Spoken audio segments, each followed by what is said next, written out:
주시는 하나님의 말씀은 사무엘하 6장의 말씀입니다. 사무엘하 6장의 말씀을 드라마 바이블로 함께 듣도록 하겠습니다. 제6장. 다윗이 이스라엘에서 뽑은 무리 3만 명을 다시 모으고 다윗이 일어나 자기와 함께 있는 모든 사람과 더불어 바알레 유다로 가서 거기서 하나님의 궤를 메어오려 하니, 그 궤는 그룹들 사이에 좌정하신 만군의 여호와의 이름으로 불리는 것이라. 그들이 하나님의 궤를 새 수레에 싣고 산에 있는 아비나답의 집에서 나오는데, 아비나답의 아들 우사와 아효가 그 새 수레를 모으니라. 그들이 산에 있는 아비나답의 집에서 하나님의 궤를 싣고 나올 때에 아효는 궤 앞에서 가고, 다윗과 이스라엘 온 족속은 잣나무로 만든 여러 가지 악기와 수금과 비파와 소고와 양금과 제금으로 여호와 앞에서 연주하더라. 그들이 나곤의 타작마당에 이르러서는 소들이 뛰므로 우사가 손을 들어 하나님의 궤를 붙들었더니, 여호와 하나님이 우사가 잘못함으로 말미암아 진노하사 그를 그곳에서 치시니 그가 거기 하나님의 궤 곁에서 죽으니라. 여호와께서 우사를 치심으로 다윗이 분하여 그곳을 베레스 우사라 부르니 그 이름이 오늘까지 이르니라. 다윗이 그날에 여호와를 두려워하여 이르되, 여호와의 궤가 어찌 내게로 오리오? 하고 다윗이 여호와의 궤를 옮겨 다윗성 자기에게로 메어가기를 즐겨하지 아니하고 가드 사람 오벳에돔의 집으로 메어간지라. 여호와의 궤가 가드 사람 오벳에돔의 집에 석 달을 있었는데 여호와께서 오벳에돔과 그의 온 집에 복을 주시니라. 어떤 사람이 다윗 왕에게 아뢰어 이르되, 여호와께서 하나님의 궤로 말미암아 오베데돔의 집과 그의 모든 소유에 복을 주셨다 한지라. 다윗이 가서 하나님의 궤를 기쁨으로 메고 오벳에돔의 집에서 다윗 성으로 올라갈새, 여호와의 궤를 맨 사람들이 6걸음을 가매 다윗이 소와 살찐 송아지로 제사를 드리고, 다윗이 여호와 앞에서 힘을 다하여 춤을 추는데, 그때 다윗이 배 에봇을 입었더라.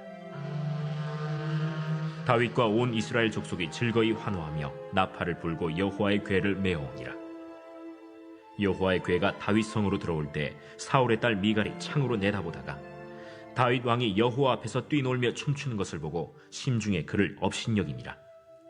여호와의 궤를 메고 들어가서 다윗이 그것을 위하여 친 장막 가운데 그 준비한 자리에 그것을 두매 다윗이 번제와 화목제를 여호와 앞에 드리니라. 다윗이 번제와 화목제 드리기를 마치고 만군의 여호와의 이름으로 백성에게 축복하고, 모든 백성 곧 온 이스라엘 무리에게 남녀를 막론하고 떡 1개와 고기 1조각과 건포도 떡 1덩이씩 나누어 주매 모든 백성이 각기 집으로 돌아가니라. 다윗이 자기의 가족에게 축복하러 돌아오매 사울의 딸 미갈이 나와서 다윗을 맞으며 이르되, 이스라엘 왕이 오늘 어떻게 영화로우신지, 방탕한 자가 염치 없이 자기의 몸을 드러내는 것처럼 오늘 그의 신복의 계집종의 눈앞에서 몸을 드러내셨도다. 이는 여호와 앞에 산 것이니라.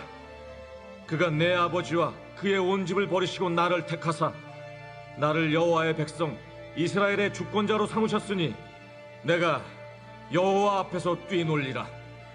내가 이보다 더 낮아져서 스스로 천하게 보일지라도 내가 말한 바 계집종에게는 내가 높임을 받으리라. 한지라. 그러므로 사울의 딸 미갈이 죽는 날까지 그에게 자식이 없으니라. 아멘. 우리가 하나님을 신앙하면서 또 하나님께서 우리에게 왜 이렇게 행하셨을까, 혹은 또 하나님께서는 왜 이렇게 이 세상에 악을 허용해 놓으셨을까라는 질문을 우리는 던지곤 합니다. 그러나 우리가 하나님에 대해서 그 생각을 할 때마다 오해를 하거나 또 잘못 받아들이는 경향들이 있는 것이죠. 만일 어떤 사람이 차가움이 존재하는가라는 질문을 받으면 차가움이 존재할 것이라고 대답할 것입니다. 그러나 엄밀히 따지면 이 대답은 틀린 것입니다. 차가움은 존재하는 것이 아니라 열이 없는 상태를 차갑다라고 말하는 것이죠.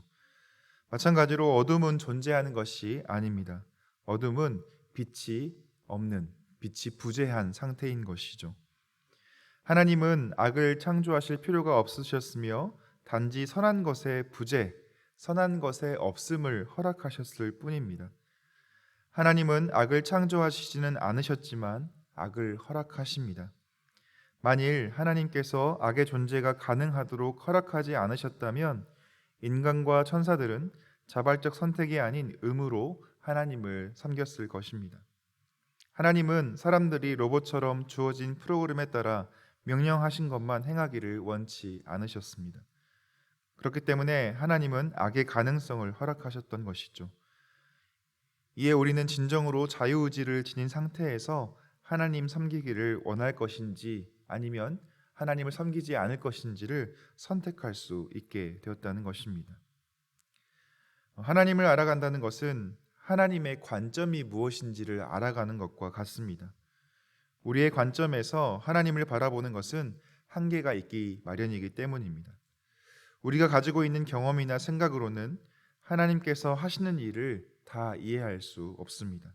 그렇기 때문에 신앙한다는 것은 이해되지 않은 하나님을 경험하는 것이다 라고 말할 수 있겠습니다. 로마서 9장에 보시면 토기장이 비유가 나오고 있는데요. 토기장이 주인의 손에 만들어진 토기들이 주인을 향해서 나를 왜 이렇게 만들었냐고 이야기할 수 없다는 것입니다. 하나님의 손에 만들어진 피조물들이 하나님을 향해서 왜 이렇게 행하셨냐고 혹은 만드셨냐고 따져 물을 수 없다는 이야기입니다. 오늘 본문에 보시면 다윗도 다윗의 입장에서는 하나님께서 왜 이렇게 하셨는지 이해되지 않은 상황이 나오고 있습니다. 다윗은 블레셋과의 싸움에서 하나님의 도움으로 승리를 거두었고 빼앗겼던 언약궤도 찾게 되었습니다. 당연히 다윗은 이 하나님의 법궤를 이스라엘로 가져오고 싶어 하였고 이 계획을 실행에 옮기고 있습니다. 그런데 이 과정에서 문제가 생깁니다. 아비나답의 집에서 하나님의 궤를 싣고 나오는데 수레를 끌고 있던 소들이 날뛰어서 법궤가 땅에 떨어질 뻔한 상황이 발생한 것입니다. 법궤가 땅에 떨어지는 것을 막기 위해서 웃사가 법궤에 손을 대고 말았고 하나님께서는 이 웃사의 잘못으로 죽음을 벌하십니다. 잔치가 벌어지는 시간과 장소에 찬물이 끼얹어져 있는 것입니다. 웃사의 행위는 하나님의 말씀에 비추어 볼 때 엄연히 하나님을 무시하는 행위였습니다. 왜냐하면 하나님께서는 성경 여러 군데에서 법궤의 신적 특성을 말씀해 주셨음에도 불구하고 이 웃사가 하나님의 말씀과 명령을 어겼기 때문입니다. 즉 하나님께서는 레위 자손의 하나였던 고앗 자손일지라도 법궤는 만지지 말라고 말씀하셨습니다. 또한 이 법궤는 하나님의 임재의 상징물로서 거룩한 것이기 때문에 아무나 들여다보지 말라라고 말씀하십니다. 또 법궤를 운반할 때에는 완전히 싸가지고 궤에 꿰어가지고 다닐 수 있도록 운반하라고 명령하셨습니다. 따라서 이와 같이 하나님께서 매우 엄격하게 법궤에 대한 규례를 말씀하셨음에도 불구하고 웃사가 이 법궤를 만졌다는 것은 하나님의 명령을 소홀히 여겼으며 하나님을 가볍게 여겼다는 증거인 것입니다. 다윗이 이 사실을 몰랐을까요? 아마도 다윗은 하나님의 법궤를 어떻게 운반하고 또 어떻게 옮겨야 되는지에 대해서 잘 알고 있었을 것입니다. 그럼에도 불구하고 왜 다윗이 이렇게 이 법궤를 수레에 끌어서 옮기도록 이야기했을까요? 진행했을까요? 역대상의 기록을 보면 처음에는 하나님의 궤를 메고 오는 계획을 수립했음을 알 수 있습니다. 오늘 사무엘하 이 말씀이 나오는 이 평행 본문인 역대상을 가보시면요, 역대상 13장 2절에 보시면 이렇게 기록되어 있습니다. 제사장과 레위 사람에게 전령을 보내 그들을 우리에게로 모이게 하고, 5절에 보시면 기럇 여아림으로부터 하나님의 궤를 메어오고자 할세라고 말씀하고 있습니다. 다윗은 애초에 이 궤를 가지고 오려고 할 때 궤를 메어서 가지고 오려고 계획을 했던 것입니다. 그런데 어떻게 된 일인지 실행 단계에서는 새로 만든 큰 수레에 싣고 그동안 그것을 보관해 왔던 아비나답의 두 아들이 이 수레몰이를 하는 것으로 계획이 변경된 것을 우리는 확인해 볼 수 있는 것이죠. 이것은 아마도 다윗 입장에서는 동원한 수많은 사람들에게 더 나은 시각 효과를 꾀하는, 이 효과를 거둘 수 있는 그런 이점이 있기 때문에, 또 아비나답, 이 수레를 보관하고 있던 아비나답 입장에서는 자기 아들들이 이 엄청난 행사에 자기 아들들이 끼어서 자리를 만들 수 있다는 이해관계가 맞물려서 아마도 이렇게 하지 않았을까. 처음에는 궤를 메어서 오려고 했다가 수레에 실어서 오는 것으로 바꾸지 않았을까라고 생각해 볼 수 있는 것입니다. 게다가 언약궤가 아비나답의 집으로 들어올 때 새 수레에 실려 왔다는 점도 한번 생각해 볼 수 있습니다. 하지만 이 사실은 하나님께서 율법을 알지 못하는 이 블레셋 사람들의 무지를 용납해 주신 것이지, 이 블레셋 사람들이 이 수레를, 법궤를 수레에 실어서 가져온 것은 이 블레셋 사람들이 이방 사람들이었기 때문에 하나님의 말씀을 몰랐기 때문에 용납해 주신 것이지, 이 사실 자체로 그것이 옳다라고 말할 수 있다는 것이 아니었습니다. 이 때문에 하나님께서는 많은 사람들이 모여있는 타작마당에서 수레를 싣고 있던 소들을 뛰게 하심으로 손으로 궤를 붙들려 한 우사가 죽게 되는 이런 일들이 이 과정 가운데 일어나게 하셨다고 하는 것이죠. 다윗은 하나님의 치심에 두려워하여 다윗성에 궤가 오게 하는 것을 멈추고 이 궤를 오벳에돔의 집에 머물게 합니다. 다윗은 깨달았습니다. 지금 자기가 어떤 실수를 했는지, 또 어떤 잘못을 했는지를 깨달았던 것이죠. 그래서 역사상 15장에서는 이렇게 말하고 있습니다. 다윗이 이르되 레위 사람 외에는 하나님의 궤를 맬 수 없나니 이는 여호와께서 그들을 택하사 여호와의 궤를 메고 영원히 그를 섬기게 하셨음이라 하고 라고 말합니다.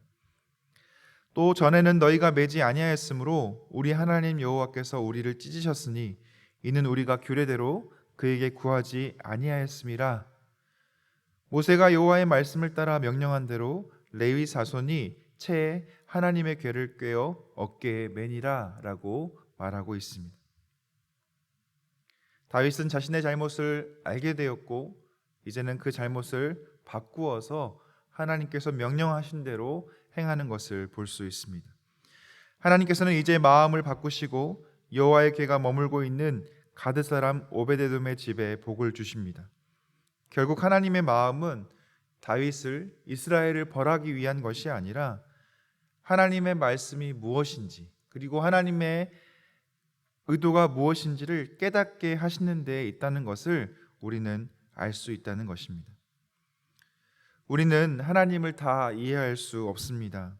때로는 우리에게 벌어지는 일들을 다 이해할 수 없습니다.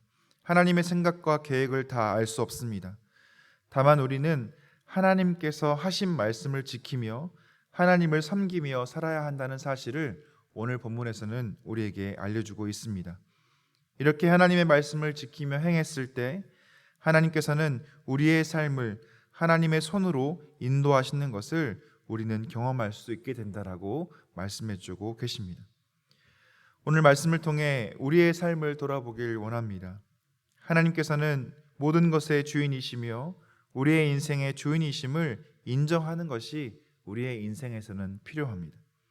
또한 매 순간 하나님 앞에서 하나님의 뜻을 깨닫고 나를 점검해서 나아가지 않는다면 다윗과 같은 실수를 우리도 할 수 있다는 것을 기억하셔야 합니다. 오늘 말씀을 통해서 나 자신을 점검하고 하나님의 뜻 가운데 나아갈 수 있는 저와 여러분 되기를 예수님의 이름으로 축원합니다. 기도하겠습니다.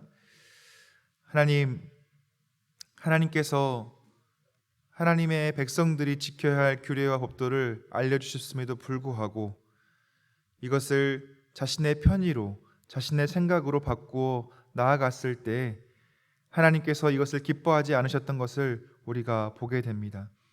하나님, 날마다 우리의 삶을 돌아보아서 하나님의 말씀대로 하나님께서 우리에게 알려주신 대로 살아갈 수 있는 저희들의 삶 될 수 있도록 도와주옵소서.